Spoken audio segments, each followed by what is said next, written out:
जिला और राज्य स्तर पर स्वच्छ विद्यालयों को राज्य सरकार करेगी पुरस्कृत। सूबे के सरकारी विद्यालयों की 50 मानकों पर होगी स्वच्छता रैंकिंग। 78,000 से अधिक सरकारी स्कूल है बिहार में। 1,80,00,000 बच्चे नामांकित है स्कूल में।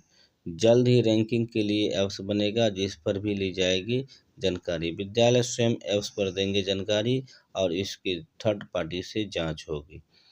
इन मानकों पर स्कूलों को खरा उतरना होगा। विद्यालय परिसर की साफ सफाई, पेयजल की सुविधा, बालक बालिका शौचालय, जन सहभागिता, कक्षा प्रबंधन, बच्चे की ड्रेस, चार चार दीवारी, बच्चों की उपस्थिति का प्रतिशत, कक्षा संचालन में समय पालन, खेल मैदान और खेल सामग्री, बेंच डेस्क की उपलब्धता, इस मानकों पर जो है राज्य सरकार जांच कराएगी। उसके बाद जो है बिहार बोर्ड 3 वर्षों से शीर्ष 5 बोर्डों में है शामिल।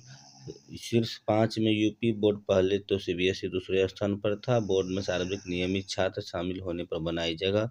2024 के लिए अप्रैल में शिक्षा मंत्रालय जारी करेगा रिपोर्ट।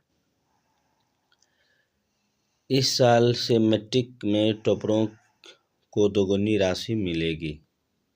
श्रमिकों के बच्चों का दाखिला कराएंगे डीएम। ईंट भट्ठा, बालू और अन्य निर्माण स्थलों पर काम करने वाले श्रमिकों के 6 से 14 वर्ष के बच्चों का स्कूल में दाखिला दिलाने के लिए सभी जिलों में अभियान चलेगा। इसको लेकर के शिक्षा विभाग के अपर मुख्य सचिव डॉक्टर एस सिद्धार्थ ने सभी जिला अधिकारियों को सोमवार को पत्र लिखा है। उन्होंने कहा है कि ऐसे बच्चों का नामांकन शैक्षणिक सत्र के बीच में कभी भी हो सकता है। जिलाधिकारी को लिखे पत्र में डॉक्टर एस सिद्धार्थ ने कहा कि निरीक्षण के क्रम में यह पाया गया है कि कतिपय बच्चे जिनके माता पिता ईंट भट्ठा, बालू घाट, सड़क निर्माण तथा अन्य सरकारी निजी बड़ी परियोजना में काम करने के लिए गांव छोड़कर कार्यस्थल पर निवास करते हैं, उन्हें माता पिता के साथ रहने की बाध्यता के कारण अपनी पढ़ाई से वंचित होना पड़ता है।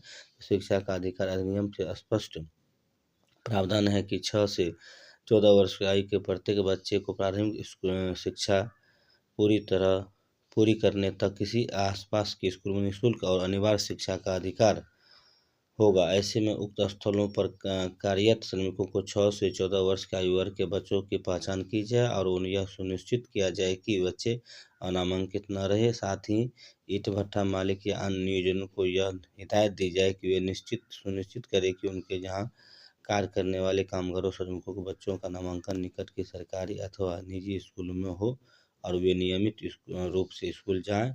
मालूम हो कि डॉक्टर एस सिद्धार्थ ने 31 जनवरी को नवादा जिले के निरीक्षण पाया था कि ईंट भट्ठा पर कार्य कई बच्चे काम करते हैं, जिस कारण वह स्कूल नहीं आते। इसके बाद वह स्वयं ईंट भट्ठा पर जाकर कुछ बच्चों से बात की थी।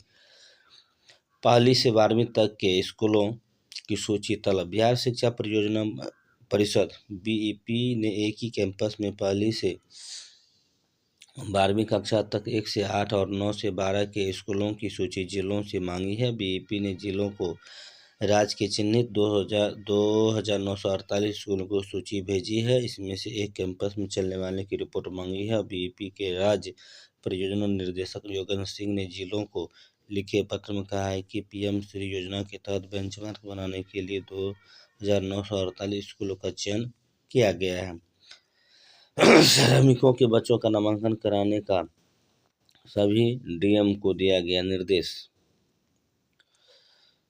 शिक्षा विभाग के एक ही कैंपस से संचालित स्कूलों को सूची तलब करने को मांगा गया है।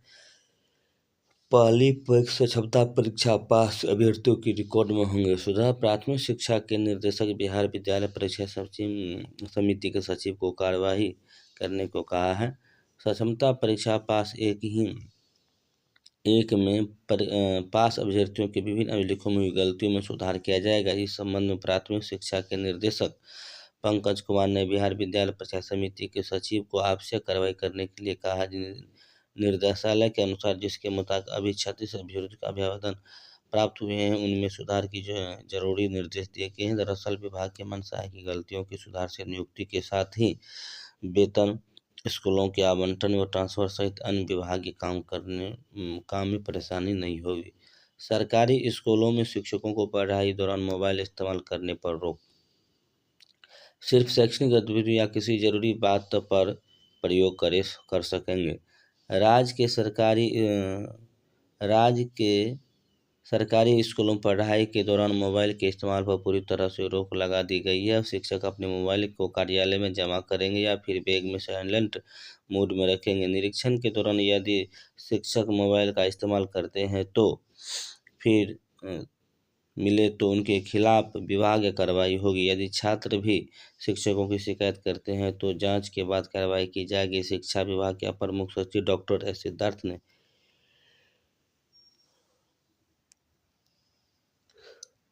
इस संबंध में सभी जिला शिक्षा अधिकारियों को निर्देश दिया कि हालांकि इस दौरान शिक्षक केवल शैक्षणिक गतिविधियों के लिए और जरूरी फोन कर सकते हैं। दरअसल सरकारी स्कूलों में शिक्षक द्वारा रील बनाने, शैक्षणिक कार्य के दौरान बातचीत करने, व्हाट्सएप पर चैट करने से छात्रों को परेशानी होती है। शिक्षक छात्रों को टास्क देकर मोबाइल में व्यस्त हो जाते हैं। इस कारण छात्रों को कोर्स भी पूरा नहीं होता।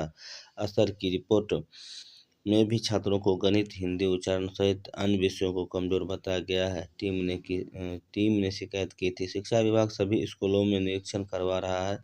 इस दौरान स्कूल में सुविधा, पेयजल, परिसर, साफ सफाई, शौचालय, छात्र और शिक्षक की उपस्थिति की जांच हो रही है। ऐसे में स्कूलों में अचानक निरीक्षण के दौरान कई स्कूलों में शिक्षक मोबाइल पर व्यस्त दिखे जबकि छात्र क्लास परिसर में घूम रहे थे। इसकी शिकायत निरीक्षण टीम के मुख्यालय को दी, जिसके बाद स्कूलों में शैक्षणिक समय में मोबाइल का इस्तेमाल पर पूरी तरह से रोक लगा दी गई है।